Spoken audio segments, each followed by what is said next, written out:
Hello friends, welcome to Sri Tamil channel. இன்றைக்கி நம்ம பார்க்க போகிறது தீபாவளி ஸ்பெஷல் ரெசிபியான எல்லோருக்குமே ரொம்ப பிடிச்ச குலாப் ஜாமுன். நீங்கள் எந்த brand gulab jamun instant mix use பண்ணாலும் கொஞ்சம் கூட வெடிப்பு இல்லாமல் நல்லா குண்டு குண்டுன்னு சாஃப்டான குலாப் ஜாமுன் இன்ஸ்டன்ட் மிக்ஸை வச்சு எப்படி செய்யலாம் தான் இன்றைக்கி நம்ம பார்க்க போகிறோம்.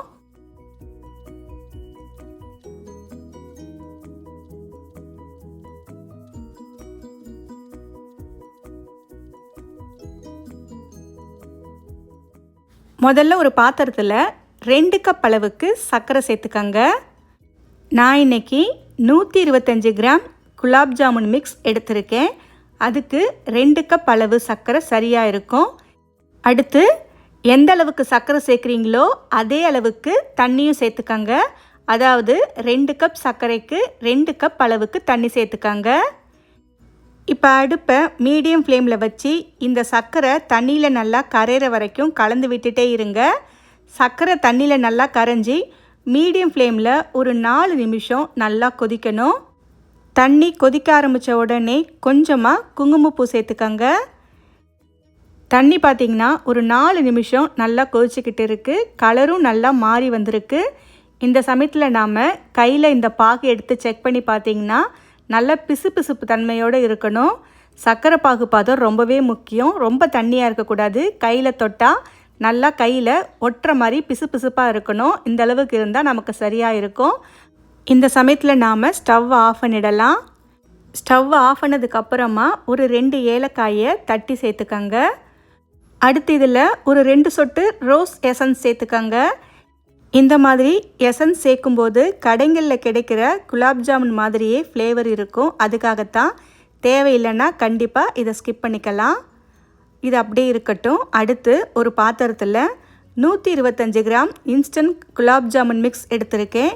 இப்போ இதை கட்டி இல்லாமல் கையாலேயே நல்லா உடச்சி விட்டுக்கலாம். அடுத்து பார்த்திங்கன்னா ஒரு 1/4 கப்புக்கும் கொஞ்சம் கூட காய்ச்சி ஆற வச்ச பால் எடுத்திருக்கேன். இப்போ இந்த பாலை கொஞ்சம் கொஞ்சமாக சேர்த்து நாம் இந்த மாவை கலந்து விட்டுக்கலாம். ரொம்ப அழுத்தம் கொடுத்து பிசையாமல் கொஞ்சம் கொஞ்சமாக சேர்த்து நல்லா கலந்து விட்டுட்டே இருங்க. இந்த மாவு பார்த்திங்கன்னா நல்லா ஸ்டிக்கி கன்சிஸ்டன்சியில் இருக்கணும். கொஞ்சம் பிசு பிசுப்பாக கையில் ஒட்டுற மாதிரி இருந்தால் தான் நமக்கு குலாப் ஜாமுன் வெடிப்பு இல்லாமல் வரும். ரொம்ப கெட்டியாக இருந்துச்சுன்னா உங்களுக்கு ஜாமுன் வெடிக்கிறதுக்கு ரொம்ப வாய்ப்பு இருக்குது. இப்போ பார்த்திங்கன்னா இந்த அளவுக்கு பிசு பிசுப்பாக இருக்குது. இப்போ கையில் கொஞ்சமாக நெய் தடவிட்டு இந்த மாதிரி நல்லா சேர்ந்த மாதிரி கலந்து விட்டுக்கங்க.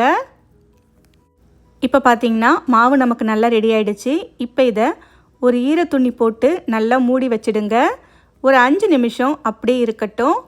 5 நிமிஷத்துக்கு அப்புறமா நாம் இதை சின்ன சின்ன உருண்டைகளாக உருட்டி எடுத்துக்கலாம். எல்லா உருண்டைகளும் ஒரே அளவு வரத்துக்காக இந்த மாதிரி ஒரு சின்ன ஸ்பூன் வச்சு கொஞ்சம் கொஞ்சமாக மாவு எடுத்து அதே அளவில் எல்லா உருண்டைகளையும் உருட்டி எடுத்துக்கலாம். இப்போ கொஞ்சமாக மாவு எடுத்து உள்ளங்கையில் வச்சு கொஞ்சம் லேசாக அழுத்தம் கொடுத்து நல்லா இந்த மாதிரி கொஞ்சம் கூட வெடிப்பு இல்லாமல் உருட்டி எடுத்துக்கங்க. உருட்டி எடுத்த உருண்டைகளை திரும்பவும் ஒரு ஈரத்துணி போட்டு நல்லா மூடி வச்சிடுங்க, பொரிச்சு எடுக்கிற வரைக்கும். அடுத்து ஒரு சின்ன பேனில் எண்ணெயை சூடு பண்ணிக்கங்க. எண்ணெய் மிதமான சூட்டில் இருக்கணும். இப்போ நாம் ஒரு குறிப்பிட்ட அளவுக்கு மட்டும் ரொம்ப அதிகம் சேர்க்காம ஒரு 6 இல்லைன்னா 7 உருண்டைகளை மட்டும் சேர்த்துக்கலாம்.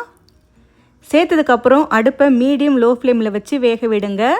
இந்த மாதிரி லேசாக கலந்து கலந்து விட்டுக்கங்க.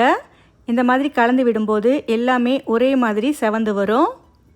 கரண்டியை வச்சு எண்ணெயை இந்த மாதிரி சுற்றி விட்டுட்டே இருங்க.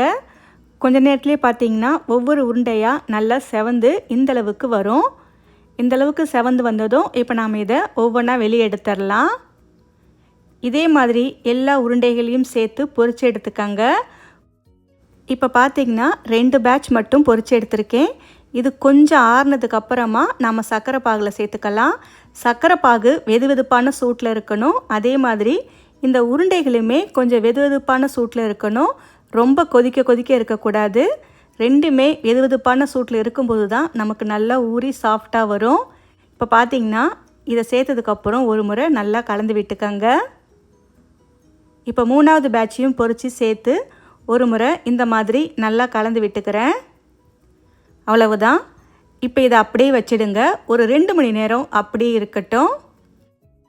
2 மணி நேரத்துக்கு அப்புறமா மேலே பொடிச்ச பிஸ்தா இல்லைன்னா பாதாம் பருப்பு சேர்த்துக்கங்க. அவ்வளவுதான் ஃப்ரெண்ட்ஸ். கொஞ்சம் கூட வெடிப்பே இல்லாமல் நல்லா குண்டு குண்டுன்னு குலாப் ஜாமுன் சூப்பராக ரெடி பண்ணிட்டோம். கண்டிப்பாக இதே மாதிரி ஒரு முறை ட்ரை பண்ணி பார்த்துட்டு எப்படி இருக்குன்னு சொல்லுங்கள். இந்த ரெசிபி உங்களுக்கு பிடிச்சிருந்தால் லைக் பண்ணுங்கள், ஷேர் பண்ணுங்கள், ஸ்ரீ தமிழ் சேனலுக்கு சப்ஸ்கிரைப் பண்ணுங்கள். தேங்க்ஸ் ஃபார் வாட்சிங்.